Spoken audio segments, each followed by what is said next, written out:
All right. Okay. Start now? Okay. Hi, everyone, and welcome to Safe Space for White Questions, the February Romantic Edition. We're focusing on themes of revolutionary love this week. We're gonna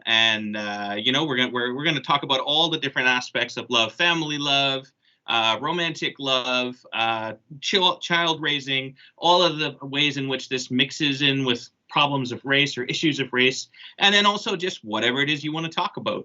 So right before I pass it over to my pal Alex to talk about, to kick us off with a wonderful quote by Che Guevara.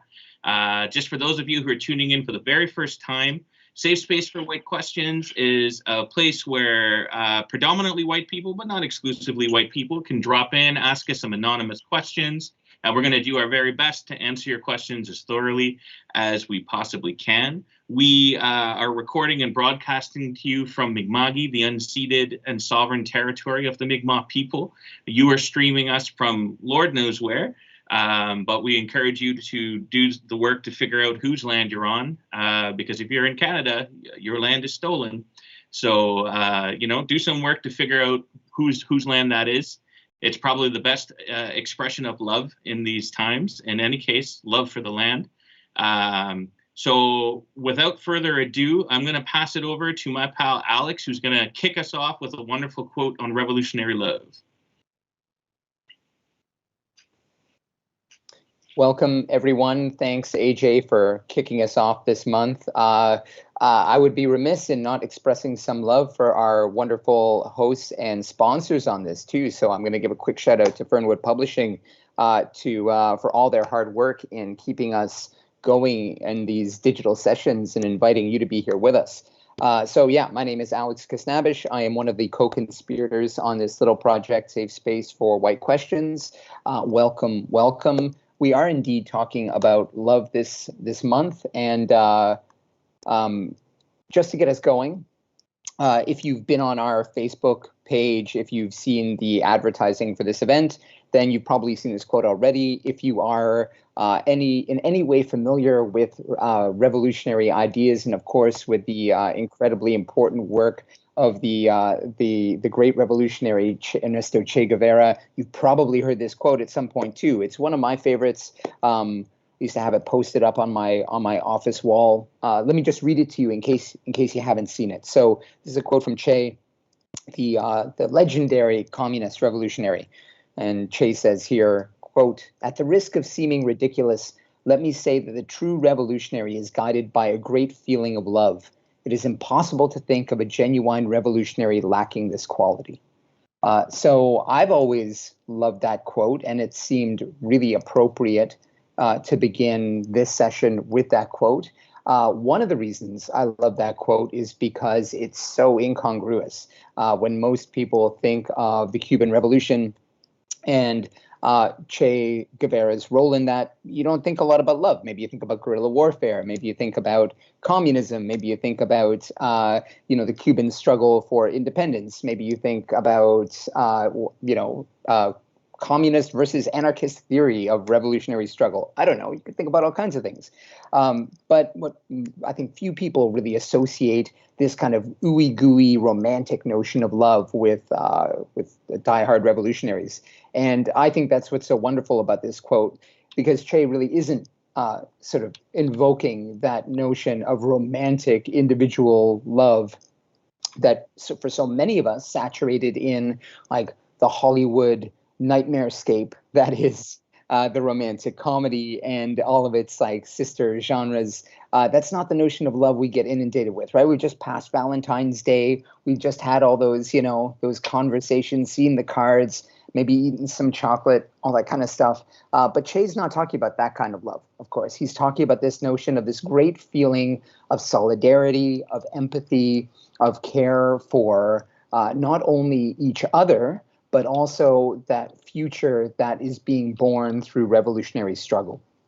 The better world to come, the world in which we will all be collectively liberated and can live differently and, in fact, be different people. And this is something that I think is picked up not only by other communist revolutionaries after Che, but also by all kinds of people who are drawn to revolutionary struggles. So we see echoes of this again, of course, in the 60s and 70s, in decolonial struggles, in student movement struggles, in peace activism, in women's liberation, in queer liberation struggles, in indigenous liberation struggles, but also in one of my favorite revolutionary movements, in the Zapatistas in the south of Mexico, who don't actually talk about love in quite the same way as Che does here, but again, pick it up as one of the central drivers of their revolutionary struggle, this idea that not only are we in it together, but at the root of revolution isn't simply the desire to tear down what we are against, but to build a world that is full of care and compassion and empathy in a really radical way. And for some revolutionaries, that doesn't even just mean other humans, of course. That can mean other species on this planet with which we share.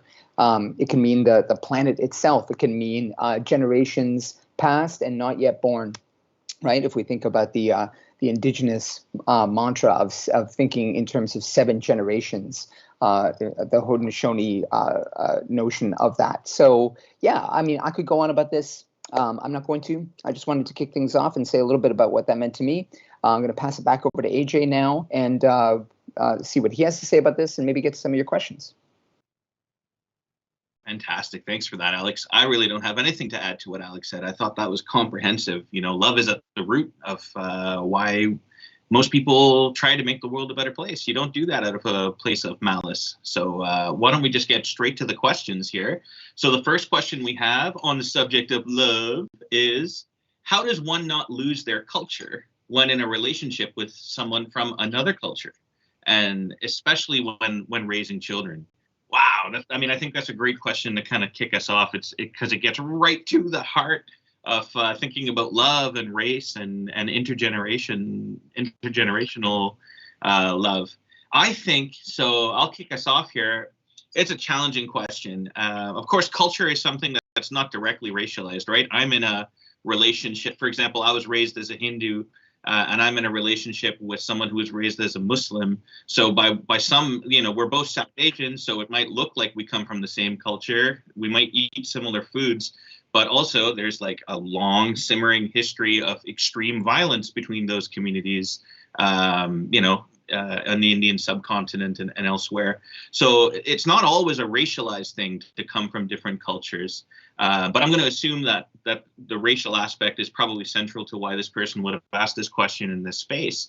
So I think there's 2 sides to it. One is, I think, being able to develop a comfort with your partner and confidence in terms of being able to talk frankly about issues that you experience differently, and then to talk to your children, ideally together, about what it means to be a little bit more racially ambiguous, or the way I describe it to my niece, for example, who has a white mother and a brown father.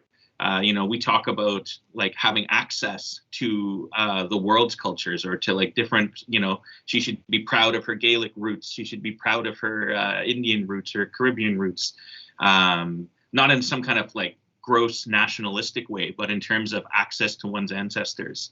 But really, I think Alex perhaps might have more to say on this subject. So I'm going to pass this question off to Alex. Yeah, thanks, AJ. This is a great question and a super tricky topic in so many ways. So I'm probably going to give a very unsatisfying answer to this, but I'm going to just speak about my own experience a bit. So as I've talked about in our series before, I identify probably most appropriately as an ambiguously racialized person. My father, when he was alive, was from Burma, Myanmar. Originally, he lived a long time in India before coming to Canada by a very circuitous route, and he was dark as dark can be, as dark of skin as you can imagine. My mother, who is still alive, thankfully, is originally from Latvia, so the Baltic states, very near Russia, and came here again by a very circuitous route. Both essentially came to Canada as refugees in different ways. They wouldn't have called themselves refugees, but I think that's a term that most accurately reflects what drove them here. And they met in Toronto. And so my mom is about as white as you get. but so white she's almost translucent. And my dad was extremely, extremely dark, and they came from very different cultures and very different contexts. And they decided that when they got together and had kids, that they were going to try and raise them Canadian. And that has resulted in some very interesting and frustrating conversations for me. I think whenever I go somewhere and get questions about my family history and last name, people are naturally curious, and I have actually fairly little information about a lot of that background. I am in many ways a quintessentially, sort of white passing Canadian in so many ways from my cultural coordinates. And that's, for me and my sister, it's both a source of frustration and I don't know, I wouldn't say a mark of pride, I guess, but certainly something we've learned that's who we are. I'm darker than my sister too. I'm noticeably more racialized than she is. And I have kids, right? One of whom actually has more my coloring, and my partner is a white person.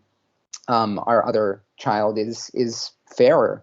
So when I talk to our eldest, his experience reminds me a little bit of mine, and we talk about what that means to be kind of like perceptive, you perceived as being something other than just like an average white person in this society. For me, I wish I knew more about my family history, and sometimes I resent the decision my parents made about keeping that separate. And it's mainly because they didn't want us, they didn't want to compete over whose cultural legacy was going to be instilled in us, and they both wanted us to be me and my sister to be successful people in this new society.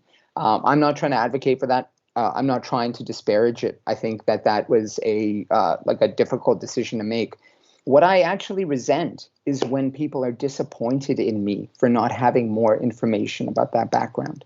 And when people are disappointed in me for not authentically embodying some kind of like Netflix, made for Netflix, multicultural drama about some, diasporic, ambiguously racialized person living in a society, blah, blah, blah, that kind of stuff. So I would say, when it comes to this kind of stuff, be honest with yourself about what is important to you in terms of what you want to pass on, carry forward in a relationship. You got to have that conversation with your partner. You should be having those conversations in any case, right? Especially if you're in a long-term or committed or monogamous relationship where you're aiming to raise younger people. You have care over other people and you're kind of socializing them into your thing. Those are just conversations you need to have. There's no one right answer. I think culture is an incredibly important thing. As an anthropologist, I certainly acknowledge and celebrate the value and importance people attach to cultural identity. But I'm also not kind of mystified by it, right? I think this is one thing that we often, sort of like AJ was getting at, right? Where people start to conflate like racialized identities with cultural practice. And culture is a thing that humans do. It's one of the things that makes us human. We create meaning through this cultural work, through self-identifying, acknowledging that we are members of a distinct group, and then creating meaning, relationships, institutions in that space. So, if you're a goth and you're watching this and you being a goth is really important to you, that's a part of your cultural identity too. Just like me being, an anti-authoritarian. I mean, that's a political identity, but in many ways it's a cultural practice too. If you, sort of spend enough time in those scenes, just like my identity as this like offspring of a Latvian person and a Burmese person growing up in Toronto is a part of that too. So, it all begins with those conversations, and none of them are easy. And you need to negotiate that with your partner. It certainly doesn't mean that you have to, be forced to renounce it. But it also doesn't mean that you are some kind of vehicle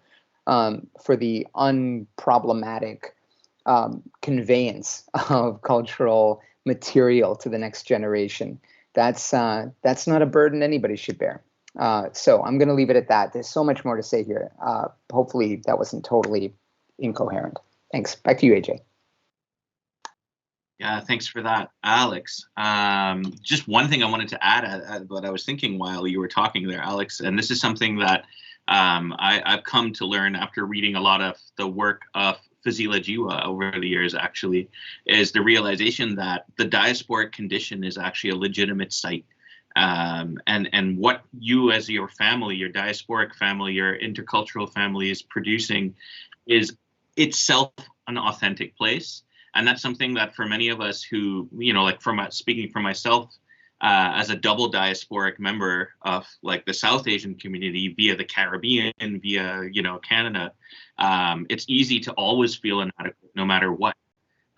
So whether or not, whatever the color of your skin is, you probably will always feel culturally inadequate in the diaspora, but the diaspora is a legitimate place of cultural production. And from my experiences hanging out and talking with people in India, in the Indian subcontinent, for example, they're extremely interested in the diaspora, increasingly so. So, there's strength in that as well. So the next question we have here is, should modern advancements in medicine and science be denounced since they have originated in and are perpetuated through societies of white supremacy? Or is the quest for human health and longevity, as sought after in these societies, a universal pursuit? Okay, so good question. The first thing I want to do is reject the terms of the question, though. The terms of the question are setting up as an either or. The issue is not really like, should we throw out everything we know about science that we learn through dubious ways because humans have a universal desire for health and wellness?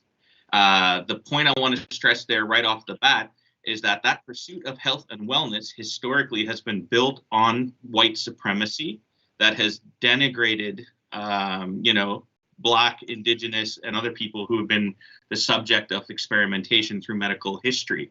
So there is absolutely no reason to try and glorify or whitewash or claim as legitimate that violence of the past. At the same time, I think it would be pretty dumb to just say, whatever we've learned from the past, that we shouldn't apply it. But it does not hold then that the next part of this question, that the quest for human health and longevity is universal. I don't think that that's necessarily the case either. And it speaks to some of what Alex said in his opening comments, that the whole purpose of living a good life differs across different cultures. And the purpose of extending human life from 92 years old to 102 years old, that's not, I don't think that's a universal value. I think that reflects a very kind of Western Eurocentric obsession with the idea of longevity as the be-all, end-all. And I don't think that's universal. I think that's been forced to be universal. So that's not, in my opinion, the most important aspect of health and wellness. So what I would say here is that, you don't throw away information. We have information, but we always historicize it. We always contextualize it, and we learn from it and apply it so we don't commit those kinds of violences in the present as we build on that knowledge. And the most important thing that we can be doing, whether you're an educator in the medical school or whether you're, just teaching in history or what have you, is to educate your students, your researchers about the violence of these past research, so that in terms of bringing better quality ethics, better quality research that's more representative, we do not continue this trajectory. Because this is how violence in epistemology and violence in research design continues unabated, is that it becomes just a little bit more palatable, and academics in particular don't want to confront the fundamental white supremacy at the roots. And if we don't do that, then we're not actually breaking and making a big leap in terms of good quality methodology. And there's a wonderful book called Decolonizing Methodologies by Linda Tuaheiwe Smith that I would highly recommend anybody interested in this question to have a look at. And I'll pass it over to Alex. Yeah, thanks, AJ. First of all, everything that AJ just said, for sure. And just a couple of more points in addition. So along the lines of rejecting the terms of the question while celebrating the spirit of it. Let's talk about the roots of what we would call the modern biomedical tradition in the West broadly. Who had to be killed off in order to make room for that? European white midwives were amongst the first burned at stakes and killed as witches as the modern male-dominated medical profession was coming into being. This is the era of the witch hunts in the Middle Ages in Europe. And women who had a great deal of knowledge, who were curators of knowledge about healing, about childbirth, about bringing babies into the world, and all things related to it, including how to terminate pregnancies, were the first targets of this incipient tradition. And keep in mind, like these earliest doctors, they weren't carefully studying disease and illness and taking notes and making the best treatments. They were, amputating limbs according to astrology and putting leeches on people and, bleeding them, right? So this is knowledge replaced by barbarism, if you want to look at it that way. So, I mean, part of the thing we end up doing when we talk about white supremacy or we talk about racial injustice is we too often fall into this idea that there are distinct and like homogenous camps of people, that it's like white people and white science versus other forms of knowledge. And in fact, what we find is in order to make way for what becomes the biomedical tradition in the West, I mean, it takes hundreds of years, obviously. The first people who are on the chopping block are other white people, right? There are other like white people, other white traditions, whatever you want to call them. But of course, they wouldn't have thought of themselves like people in England in 1200 BC, current era, weren't being like, oh, hello, fellow white person. Isn't it nice to, they were their own people, their own traditions, their own cultural locations. And we've forgotten that. This discourse of whiteness, the idea of whiteness, has reduced that diversity to a caricature that's been weaponized by racists and the far right. And so, I mean, in your question, I would just say, don't ask such a silly Manichaean question. The world's not divided up like that. I would say a better question is, sure, biomedicine undoubtedly, and I think offers incredibly important tools for human health and prosperity. And there are many other traditions that don't always get called medicine in our world that also offer perspectives onto that, whether that we're talking about, Eastern traditions in medicine, or we're talking about, good practice like meditation, yoga, martial arts, 1,000 other things that fall into that have to do with or connection with nature and non-human life as well. So many different traditions that intersect with this idea of what it means to live a good life. As AJ was pointing out, is you living to eternity? The point of your existence here? Is that really what we want, right? Or is it, a healthful life connected with the things that matter to you, building and contributing to the culture that is meaningful to you? So, don't reduce the world to your convenient abstracts and then go to war with them. Have a nuanced discussion. Every people on this planet has a history of research. Research isn't like white guys sitting in a thing we call a university riffing at each other. Research is people making observations about their world that they pass down to other generations and figure things out. So indigenous peoples have research traditions. People in Africa have research traditions. People who are in Latin America have research traditions that aren't just derived from the West. And if we even want to talk in those kinds of terms, like what is the West? Again, are we talking about the entire Western Hemisphere? So just, this is all a process, I think, of destabilizing these artificial categories that take us places where actually humanity has never lived. So, don't throw the baby out with the bathwater, but also don't engage in this kind of Manichaean division of the world into neat camps that serve our ideological arguments, but not actual reality. Mm-hmm. Back to you, AJ.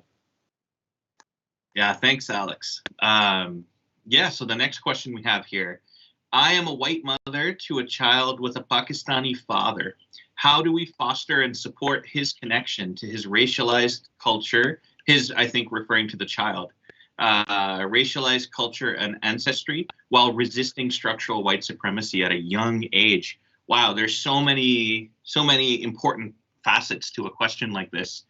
First, the fact that you're trying to make these interventions at a young age. So just some appreciation right off the bat for first thinking about this as a structural issue, and then second, trying to create the learning opportunities for your child at a young age when most people don't even want to talk about, like the actual name of a penis, So I think that it's really important that you're even thinking about these questions at this point means that your child is going to have, a significant advantage in terms of knowing how to navigate these things.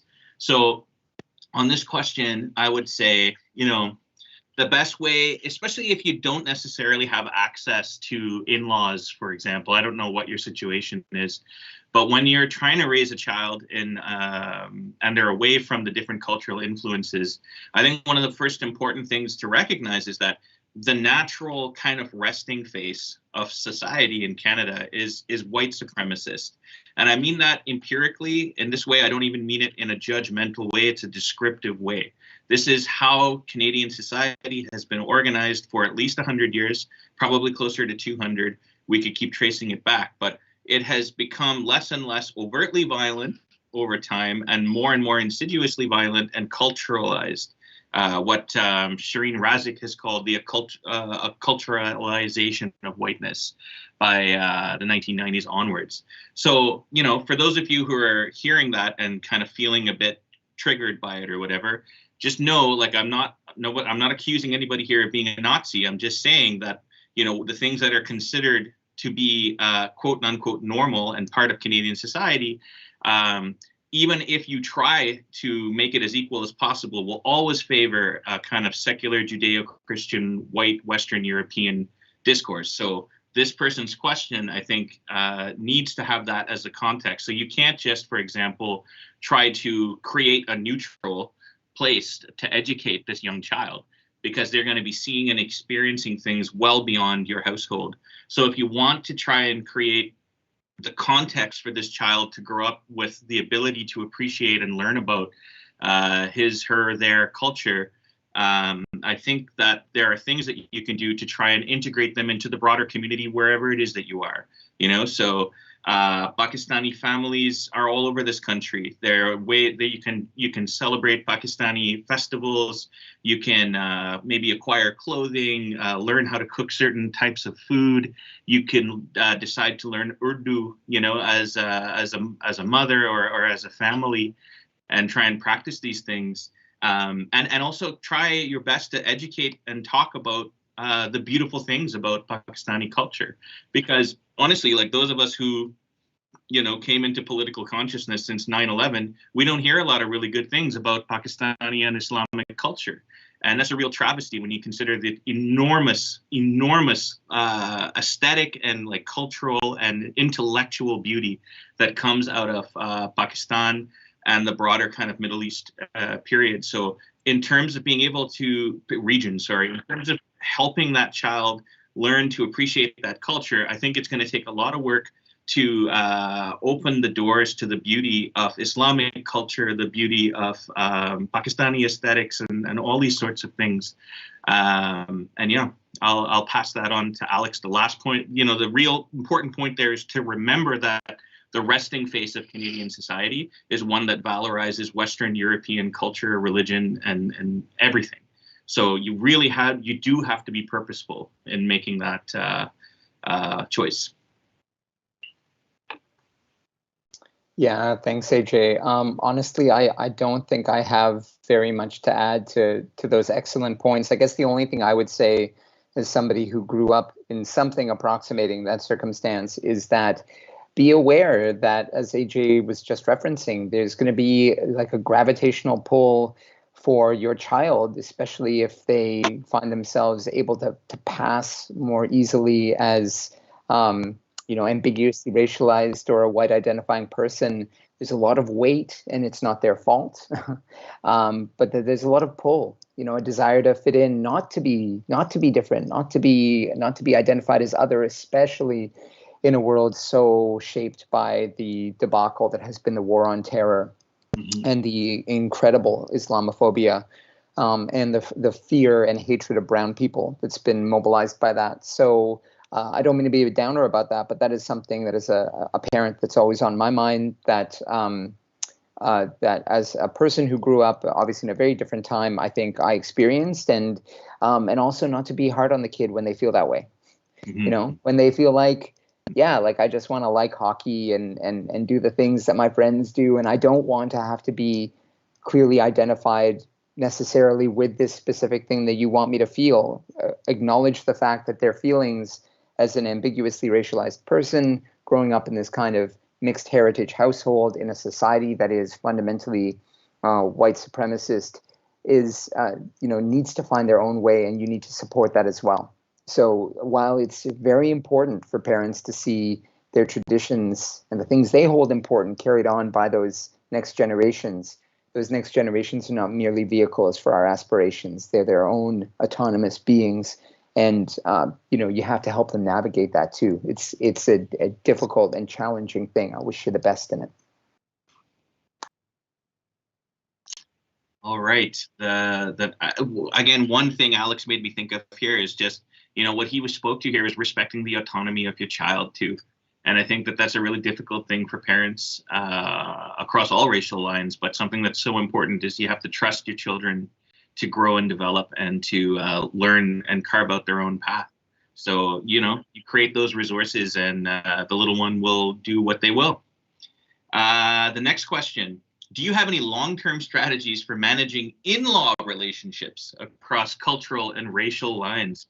Wow. Well, I'm not a fan of universalism, but if there's one thing that's close to universalism is the struggle with in-laws across all cultures, religions, ages, genders, what have you. Yeah, sure. Like there are things that you can do, but you got to be really purposeful. I don't want to start just in case someone's watching. Like I have a beautiful relationship with my in-laws. I think my in-laws are wonderful. So, speaking purely hypothetical, there are some things, if you want to be purposeful about it, right? Think in the long term, think along structural lines and think, what do I want to accomplish in the long term here? So one of the things that I a little bit noticed in my context was that there was a highly gendered division of labor. So one of the things that I did in the long term was I just kind of gently started cleaning up the dishes and doing the dishes after dinner when hanging out with my in-laws. It was enormously, actually at the starting point, it was like just a really weird intervention. It was the source of ridicule and kind of jokes and that sort of thing. And then the fact that I continued doing it eventually exposed that it was silly to make fun of something like that. And honestly, like I didn't make any revolutionary changes there. I really didn't. It's not like all of a sudden the patriarchy goes away, but there are ways to try and make the critique, and maybe it means something to, maybe something to the people in the in-law relationship. That would be like one thing that would be a long-term strategy. The other thing too is to always be willing to like check in about where your sources of irritation are coming from, right? Especially if the person who posed this question is coming from, a white Eurocentric ancestry. If you're feeling aggravated by certain cultural conventions coming from someone else, it could be anything. Like, for example, I think one of the more consistent ones I see actually in with my pals who are struggling with questions like this is oftentimes things like drinking culture, right? So some cultures it's just you don't drink alcohol. It's like a non-negotiating point, and then for others, and this is what I try to explain to some of my racialized friends, is like you need to understand that by and large, if you're in a relationship with somebody from, a white person from the East Coast of Canada, it's almost as if alcohol, not even almost, it's literally like alcohol for the majority of people out here is an important part of their culture. So it should be understood as a cultural tradition and not just, so like, it's kind of like a two-way street, you know what I mean? Like there's no correct position for culture. If you are in a relationship, there has to be back and forth negotiation and growing around the cultural differences, because you'll never square that circle. Like if you come from a tradition where there's no drinking and no tolerance for alcohol, and you're like in a long-term relationship with somebody who every social engagement is somehow built around alcohol, I don't think it helps to just constantly clash about that. Maybe talk about other things, maybe try and find some neutral third ground for some events here and there. But, like the long-term strategies have to come from knowing where your source of discomfort is coming from, understanding how you might be on the privileged side of things or on the underprivileged side of things, and then acting purposefully in the long term and stepping away rather than engaging in a fight. Alex. Oh boy, the love episode is filled with all the minefield questions.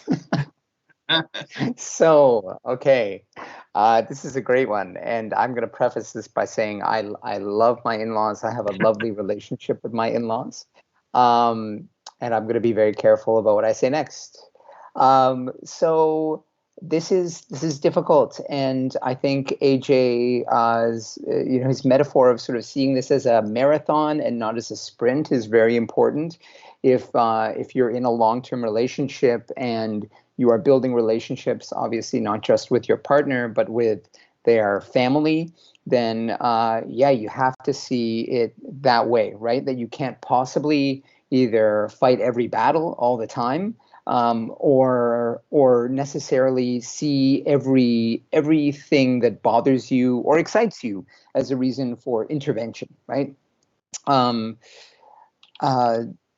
It's funny because it's not so without giving too much away, because obviously other people's confidentiality is at issue here, but my partner's family is very British. They're from England originally and have lived in Canada for a long time. So they're kind of classical white people. They're like the real deal, right? And and as somebody who again grew up in Toronto and is ambiguously racialized, but in my cultural identity points is very white. It's always jarring to be seen as significantly different by people who you're like, oh well, whatever. Like I'm more from here than you are. I was born in Toronto. You were born in England. But despite being very warmly welcomed into the family, there definitely have been family members on my partner's side who see me and where I've come from as significantly different, and that for them is something that obviously, I don't think it's a problem. I don't ever think it's been a problem, but it operates always as something in the background, and sometimes it pops up in fairly in your face, and sometimes kind of uncomfortable and even ugly ways. And I'll be honest, I pick and choose those issues in terms of my engagement and the robustness of my engagement, measured in terms of how much it bothers me. So and there are times where there are outright fights about things, and that has to be the way it is. I'm not a person who's good at keeping the peace if I take real offense at something, and I believe that that's part of a healthy relationship too. So if you're if you're talking about integrating into this collective that you're becoming a part of, and you're sort of seen as the exception, then it's your right to defend your humanity and your dignity too. And I think the challenging thing is that, as we all know, we learn to kind of get by with our people, right? So the things often that are sort of painfully obvious or sometimes painful to people outside of our immediate kin circles, we learn to reconcile ourselves with, right? There are all kinds of things my family did growing up that I was horrified by when my friends found out about, or because I was just embarrassed. As a kid, you're always embarrassed of your family that way. And sometimes my friends didn't even notice those things, right? But more importantly, you become habituated to some of those. And so, when I was warmly welcomed into my partner's family, there were things about their own dynamics, about how they resolve conflict, about how they address things with each other that I don't share, and I don't want to be conscripted into. So, and without giving any specific details, I know this is a very ambiguous thing, but I can't go any further for the interest of my people here. Okay. So once in a while, I have to go to war, and it's usually all by myself against something that happens that is personally hurtful, that I don't think often is meant to be hurtful. Sometimes it is. And, coming back to family gatherings, alcohol being involved and people being a little too free with their inhibitions. And those are the moments where I think relationships are tested, right? But I don't think that, speaking as somebody who is in a relationship like this and who's come out of a product of a relationship like that, I don't think we ever gain by one group or one person being the one to constantly take the hits and remain silent in order to keep the peace, is all I would say. In other words, if you are experiencing significant conflict and you feel like your humanity is being trod upon by people who are supposed to be your kin or might be becoming your kin eventually one day, or a part of, your regular social encounters, then you have to, I would say, begin with a conversation with your partner and see where they're at. Hey, your dad said this thing to me. I found it really hurtful, racist, sexist, whatever it might be. Is that usual? Hopefully you're having this conversation earlier on and not like at year 5 or something. But getting a read on that and then figuring out how you're going to address it. And if indeed you're in a situation where, like you don't have a ton of support, then it's probably time to have another very frank conversation with your partner about why that is. I think often, again, in a white-dominated society like the Canadian one is, like 80% of people across this country identify as white. People of color find themselves in these contexts not unusually, and the expectation that you're going to be polite and keep the peace is its own form of violence, as AJ was pointing out, right? Like, it's much less usual to experience like a physical confrontation than it is to be like dehumanized in a million subtle ways that have to do with manners, convention, the words that people use to describe ethnic backgrounds, right? And none of those things should be things that you feel like you have to take simply for the sake of keeping the peace. And I'm going to leave it at that because there's so much more to say. But all right.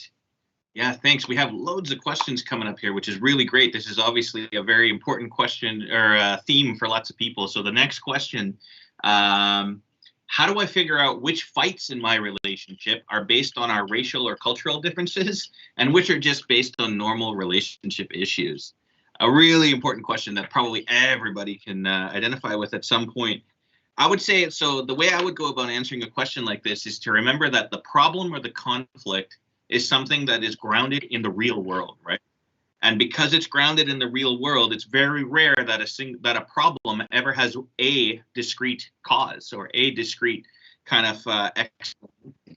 So it's important to kind of think about intersections here, right? So I don't know, again, what the backgrounds or genders of the whoever posed that question is, but in my experience, a problem is very rarely only an issue of race or only an issue of relationship, especially because so many issues of relationships are themselves raced or are themselves gendered in particular.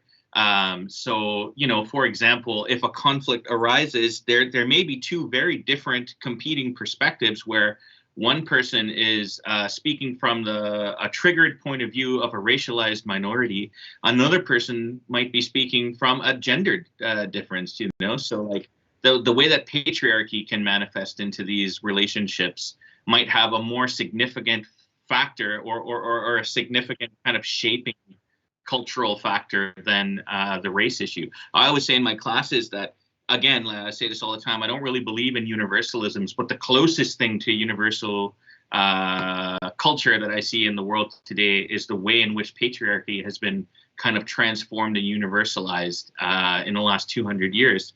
So I would be particularly careful about, the way that you engage in fights with your partner about whether, they're coming from race, coming from gender, coming from class, coming from all the various different ways that we interact. And the most useful strategy to deal with that, I think, is build a robust communication platform with your partner. I'm not talking about email or something, but like come to an agreement with your partner that, we're not going to go to bed upset with each other, or if we are going to go to bed upset with each other, these are the steps that we're going to take so that we can kind of clearly communicate what it is that we need to do. And it might be the case that you can't do that in a single day. If your partner pisses you off real bad, you probably shouldn't talk to each other right away. You should go away and have time away from each other. That might take a couple hours, that might take a couple of days. Either way, it's fine.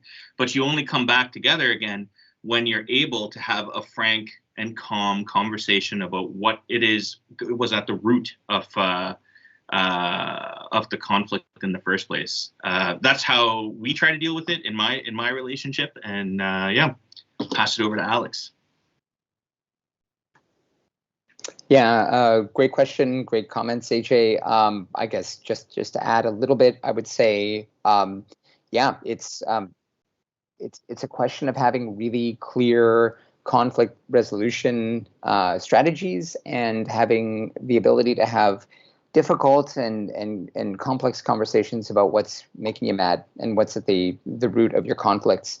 As AJ is pointing out, often things that are combinations of factors get sort of identified as belonging to one camp or the other, right? Like, oh, this is it's a culture issue, it's a social values issue, it's a race issue, it's a gender issue, and often it's not only one of those things. It's many of them, and certainly, I don't know. When I became a parent, I realized that pressures in your daily life can lead you to be angry and upset about things that you feel firmly are about one thing, and then in the much more like sober light of day, you realize, we're provoked by your own exhaustion and frustration. And I think, if we think about the way that living in a white supremacist society, in a world awash in those kinds of forces and factors, as well as a hyper exploitative one under capitalism, and a dominating one under patriarchy and heteronormativity, all these kinds of things,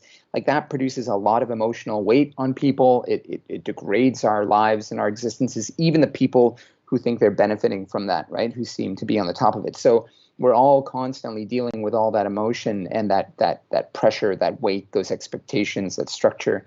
And it structures our conflict. It structures the way that we have it out with each other. And I would just say, do your best to keep that in mind. You're going to make all kinds of mistakes. I certainly do all the time in my communication and in my attempt to resolve conflict.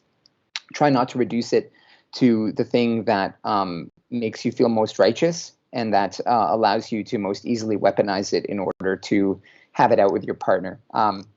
As somebody who does that, I'm going to own that and say, don't do that. Back to you, AJ. Right.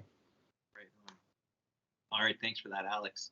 The questions keep rolling in, so if we can't get to all of them, maybe we'll keep some for next time. So the next one is, I think, really important. Can I raise my white children to be anti-racist in a white supremacist society? Such an important question. I think you will stand the best chance of being able to raise your children to be anti-racist in a white supremacist society. It's harder in some, because they're going to be surrounded by white supremacy.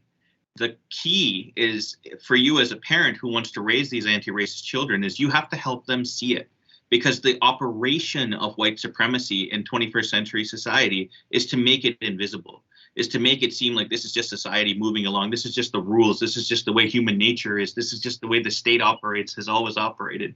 So if you want to help your children understand that that's bullshit, then it means that you have to do the work of trying to help show them these cleavages, try and show them the systematicness of social inequity, of racial inequity, and don't shy away from it. Don't think that, respect the intellectual abilities of your children.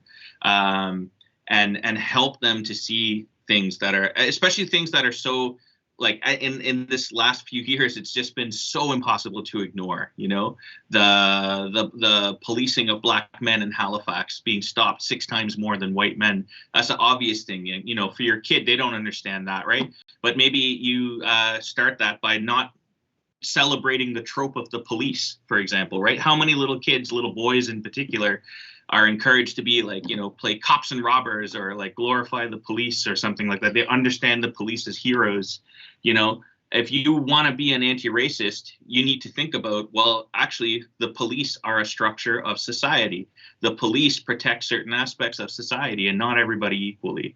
And we have all the data in the world to show that. So, don't glorify the police. That would be one concrete way to think about that in terms of children. Don't buy them, the cops and robbers, that sort of thing. But, in a broader kind of more longer term sense, I think I have a considerable amount of optimism on this point in particular, in part because I have a 2-year-old, but also because I've been noticing that, just since I was in high school compared to now, the progress that seems to have made its way into popular culture on issues of gender and sexuality is like quantum leaps from where we were, we, like, you know, in the 90s when I was in high school and whatnot, there was no that I could see, no strong support for understanding of LGBTQ issues, you know, like that. But when I see little kids now talking, like exploring their sexual identity, exploring their what gender they may or may not be, and to do that in a setting where their peers are not ridiculing them for it, or at least not in the same ways, you know, that's not at all to say that, you know, that issue has been resolved, but it's to say, look how activists who experienced that oppression have turned around and pushed the bar such that it is no longer acceptable to be so flagrantly homophobic, for example, as we were just 20 years ago. If that can happen in that community, then it can also happen amongst the variously raced people in this world. And kids, when you prevent them from integrating, when you offer them an alternative to the easy narratives of, you know, race this, race that, and look for the connections between class oppression and social oppression, and you help them understand and see that, they will see it quicker than you can teach it to them. And then they will start to learn and apply that in ways that you will start learning from them before, you know, they're out the door. So, yeah, I'll pass it over to Alex. Yeah, you know, just like it's possible, obviously, to be a man who is either feminist or pro-feminist, just like it's possible to be a straight person who is queer positive, just like it's possible to be an anti-capitalist living in a capitalist society. Your white skin does not make you any more fated to be a racist or to be a white supremacist than anything else. So absolutely. I mean, it's just like that's the position that we need to occupy, right? It's like my identity as an anti-fascist is not contingent upon any kind of pre-given essential identity. It's a position that I occupy with conviction, and we change the world by deciding what those convictions are going to be. So your kids are no more fated to be racist than anybody else. It's a question of how you bring them into contact with that reality in your world and make them aware of it. And I think, you know, as a parent of kids who have a teenager and a 9-year-old who are now like having more of these conversations, certainly in their social groups and in their school community, I find the best way to have these conversations is in like less ideological ways than I might have in my classroom, for example, and in much more kind of everyday common sense ways that engage the things that they are concerned with and they're talking about, right? And I think it's fully possible to do that. I think we simply, like, it's one of those things that, you know, one day it will seem an incredible anachronism for people to have espoused views based on these kinds of entirely phony hierarchies. It's just that we have both the responsibility and sometimes the privilege, but also kind of the misfortune of living through this moment where we are struggling against these structures and these ways of believing and feeling about our world that we are obligated to confront and to overturn, just like generations of people before us have had to do. And again, just to come back to that quote at the beginning of this episode, you know, this is what Che is talking about, right? He's talking about this conviction that it's possible to bring people into touch with each other through revolutionary struggle, to actually encounter not only the humanity of other people, but your own humanity, right? That this is what somebody like Frantz Fanon talks about, and as a revolutionary living in a society that won't let him be seen as a man, but he's still convinced he's a human, right? He's convinced of that because his whole existence teaches him that he has this capacity. And so, you know, as parents, I think it's about, you know, without sounding hopelessly liberal, touchy-feely about this, it really is about reminding kids and teaching them about this kind of collective humanity that they are a part of and that they share in. Back to you, AJ. Thank you. So I think we've got just a couple of minutes left, so I'm going to take one more question, and then Alex is going to close us off for this session. I just wanted to make one quick announcement that's related to some of these themes. The 2020-2021 Shalom Lecture is happening tonight, 7 p.m. at DAL. It's a conversation with the Black North Initiative. And you can look that up on, the DAL Alumni Network. And it's going to be a really great conversation from the looks of it about anti-Black racism in the city. So the last question that I will take here for this session, the loooove session.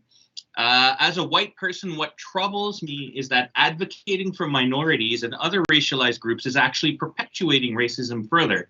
Thus, do you think that white people advocating for minorities is subtly enhancing their own privilege? Do you think that whites are gaining a moral high ground and are obtaining a moral profit of their own, claiming a position of universalism when advocating for minorities? At what point is white advocacy problematic? So I think that's a really important question. And I think it speaks a lot to intentions and process. Certainly, like you can, just like we see this in kind of like feminist and pro-feminist movements too, right? Where like men stand up and thump their chest and talk about how pro-feminist they are, while, doing very little to actually do that in the material world. The same could be true of white people saying, I'm going to point out that something is racist, even though, everybody knows that this thing is racist, but they're trying to claim cultural cachet. Certainly that happens. So I think as a white person trying to do this kind of advocacy work, remember that you're still learning, and remember that other people who are less vocal than you know a lot more than you think they do. So, again, it kind of comes down to don't be an asshole about it. Like, don't show up in a community, in an organized community, and think that you're an expert just because you read Fanon, or you read whatever the case may be. It's not always your place to speak for other people. But that said, I think it is your place to think about weaponizing your privilege. And I think seeing privilege as a weapon to be wielded is a lot more useful than seeing it as a burden to carry that will silence you. But think about how you direct that attention, right? So maybe mostly direct that towards educating other white people would be like a good use of that privilege and that education. Maybe that takes the form of doing certain policy revisions, working on policy fronts, doing the kinds of work that your whiteness affords you access to that somebody who's Black or somebody who's Mi'kmaq or somebody who's brown just doesn't have that kind of access. So I don't think there's something inherently problematic about that. But if you turn around and try and use that as, now I have all these great credentials and I'm going to go off and get like a great job, that is I'm going to be seen as more qualified than all these other people who have been doing grassroots work. That's a problem, for sure. That's a problem. So, is white advocacy problematic? Yes, it doesn't have to be. It often can be if you're not very purposeful about how you do it. And the same conditions would apply to other intersections of privilege and oppression. So I'll leave the last words and our sign off to Alex. Thanks, AJ, and thanks for this question too. Maybe just to add a little bit to what AJ has said from my own perspective, simply put, don't be a grifter. Don't enter into spaces looking to maximize your own profit from doing so. That goes for not just white people. That goes for all kinds of people who enter into social justice work with the idea that they're going to build their brand. And we unfortunately have lots and lots of examples of groups that start off with the best of intentions that just end up taking up space and resources and claiming the right to speak for whatever group they claim to be advocating for. So I really, in general, I would say don't do advocate. Like, I'm not sure what advocacy work is anymore. These kind of parsing out these sorts of things. If we want to talk about activism, being active in your society, challenging those relations, those ways of being, those institutions that are perpetuating violence that makes people's lives unlivable is what we should all be committed to. Don't speak for other people. They can speak for themselves. You can engage with movements because movements are things in the world. They're meant to be engaged. They're not, I'm not saying you can go and, lead a local chapter of Black Lives Matter as a white person, but you can certainly have conversations with all kinds of Black identified activists around how to challenge racism and white supremacy. these aren't camps into which we should be putting ourselves. And this is one of my gripes about kind of some of the worst ways that what gets called identity politics has been taken up in our most recent waves of activism, is this idea that somehow we need to have like very discrete camps of people working on issues that can't have conversations across, and they can't be engaged with each other. I mean, the history of social change disproves that time and time again. We are most vulnerable when we retreat to our enclaves. We do our worst work and perpetuate ideas and principles that are wrong-headed empirically and bad politically when we retreat to our echo chambers and believe that we have the answer. And we do our absolute worst work when we enter into situations looking to somehow build ourselves up. So if the reason that you're engaged in activism is because you want to be seen to be doing the right thing, then you should step back, take a breath, and reorient yourself. It's not about you being seen. It's about doing the work. So, maybe in another episode we can talk about my problems with the rhetoric of privilege, because I don't like it. But we'll talk about that another time.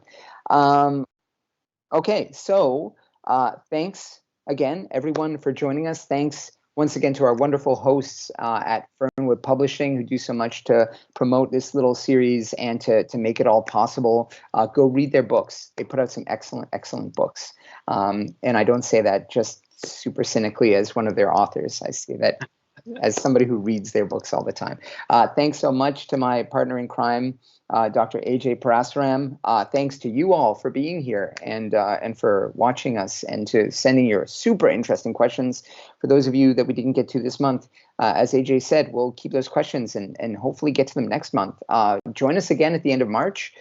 Keep an eye on the Facebook event for the next link, but we'll be right back here on YouTube. And looking forward to your questions. Keep the struggle alive and going. Springtime is around the corner. Let's keep hope alive as the days get a little bit longer and a little bit warmer. And by all means, keep thinking about what social justice means to you and how to actualize it in your own neck of the woods. Thanks for being here, folks. See you next time. Until next time.